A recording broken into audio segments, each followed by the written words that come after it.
On the way back from Lewis's funeral, my mom told me to start packing. She waited until the day before we left to tell Edie.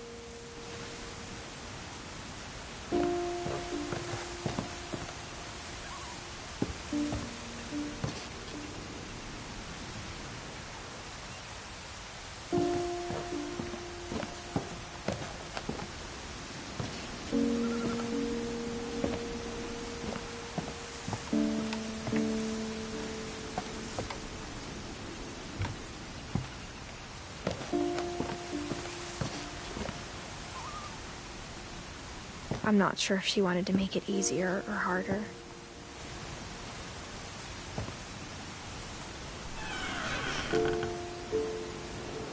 I wish we'd stayed. But I understand why we left.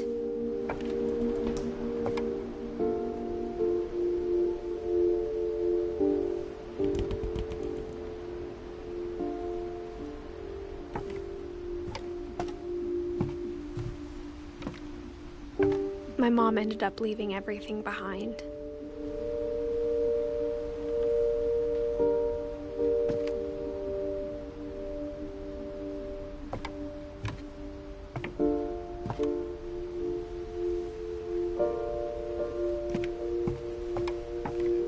What happened that night had been coming for a long time.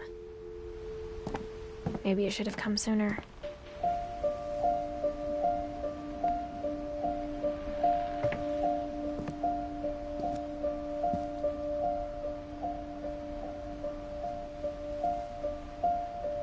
But it had to end one way or another.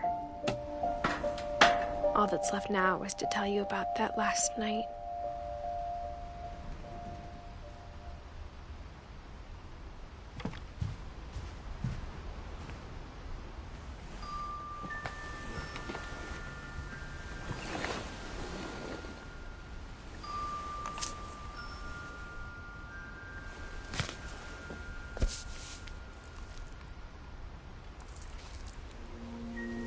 That whole last day, Edie just watched us pack and didn't say a word.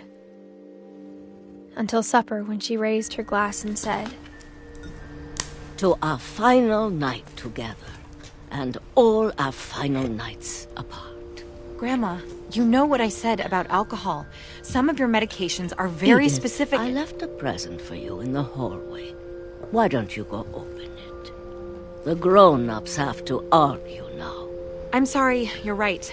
We're all leaving tomorrow. Let's just enjoy our last... I'm not leaving. Edith, you're excused.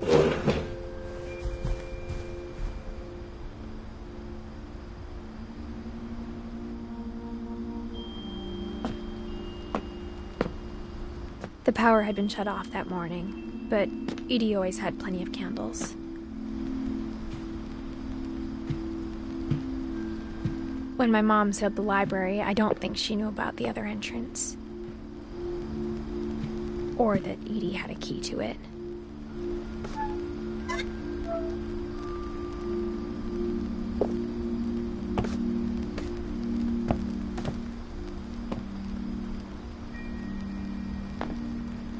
That thing you're afraid of isn't going to end when you leave the house.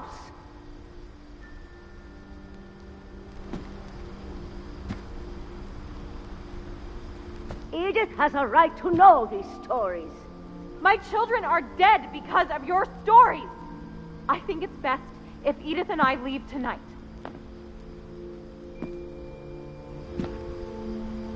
We'll have the nursing home send a van for you in the morning, okay?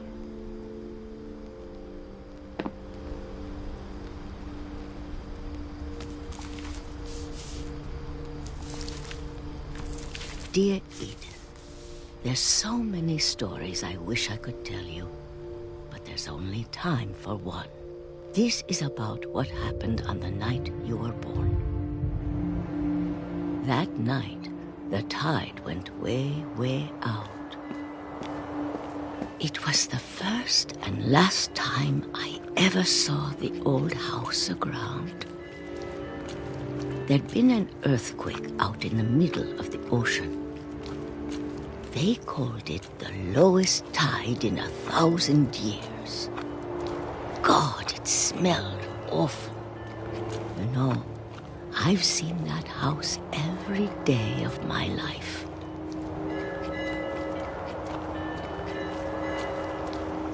But I never thought I'd go back to it.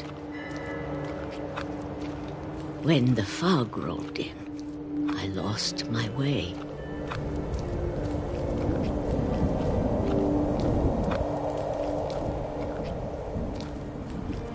I got turned around.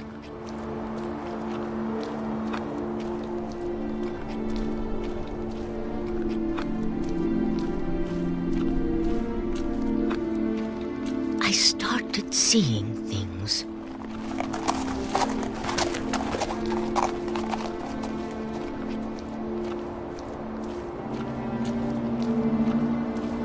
Things I'd forgotten had ever existed.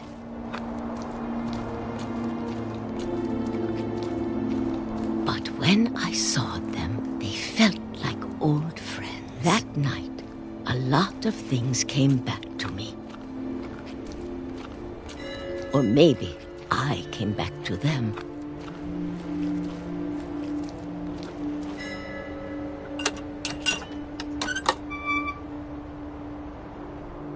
Things I can't explain, but that I need you to try and... Edith, what are you doing in here? It's mine. Edith! Mom, you're gonna rip it! Let go!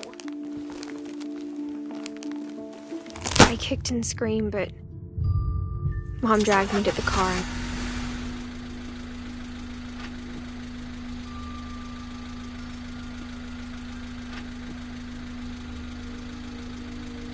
I never saw Great-Grandma Edie again. The next morning, the van came to pick her up, but she was already gone. After that, we moved around a lot.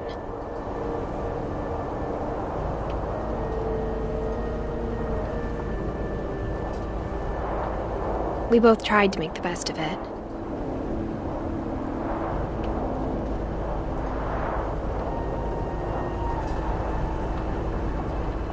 A few years went by.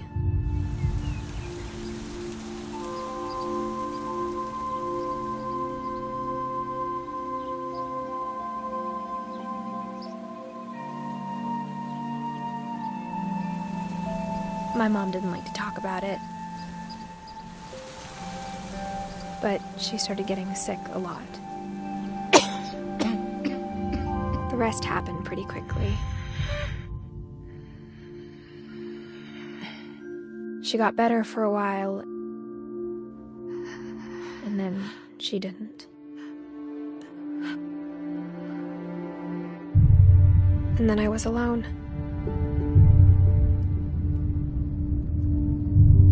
The last Finch left alive.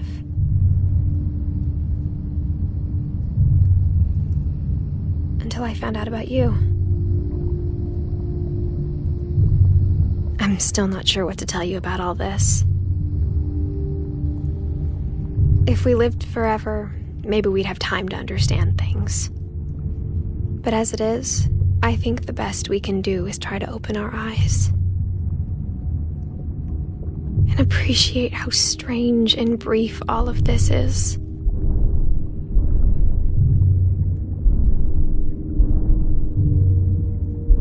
This journal was supposed to be for you. But now I hope you'll never see it. I just want to meet you and tell you all these stories myself.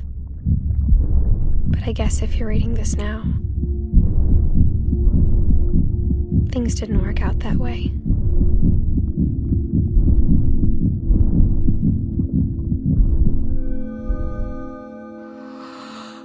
This is where your story begins. I'm sorry I won't be there to see it. It's a lot to ask, but I don't want you to be sad that I'm gone. I want you to be amazed that any of us ever had a chance to be here at all. Good luck.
I knew Grandpa Sam had a twin,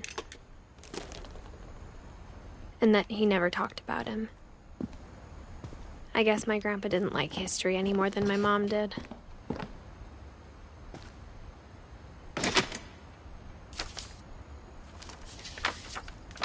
How I Want to Remember My Brother by Sam Finch. The thing I remember is that when he made up his mind, that was it.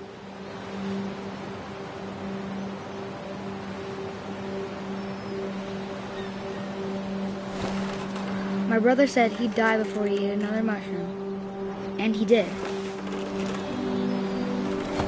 At Barbara's funeral, we swore we'd never be afraid again. And he wasn't. I think Calvin always wanted to fly. Sam! Calvin! Dinner's ready! Coming! But that day, he finally made up his mind to do it. I told him going around was impossible. Maybe if I hadn't said that. Calvin! I'm not gonna tell you again! Maybe if the wind hadn't picked up. Then maybe he'd still be here. But I doubt it. I think he'd already made up his mind. That's what I want to remember about my brother.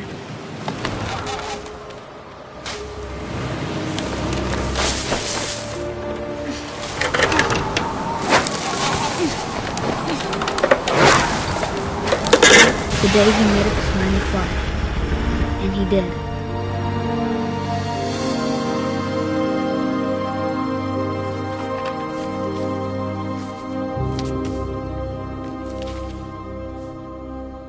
Calvin's story felt strangely familiar. When I was younger, I remember trying to do the exact same thing.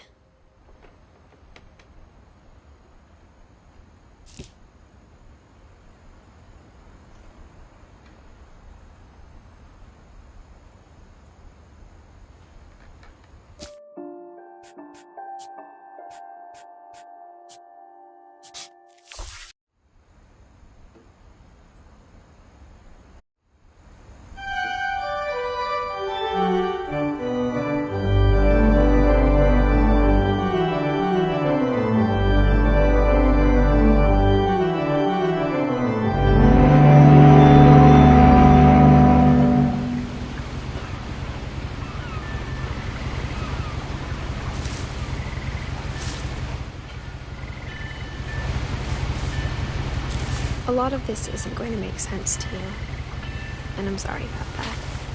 I'm just going to start at the beginning, with the house.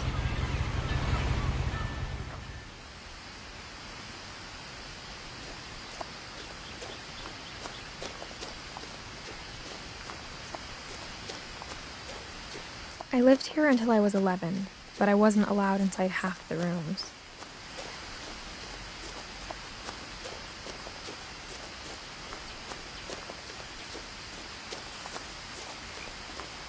I hadn't been back since my brother Lewis's funeral.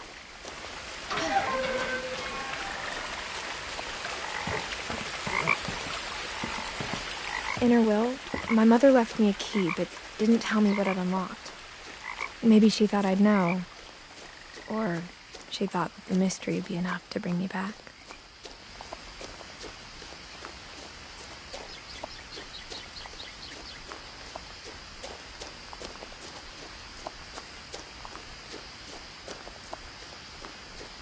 No one had driven this way in a long time, but I saw a few hoof prints.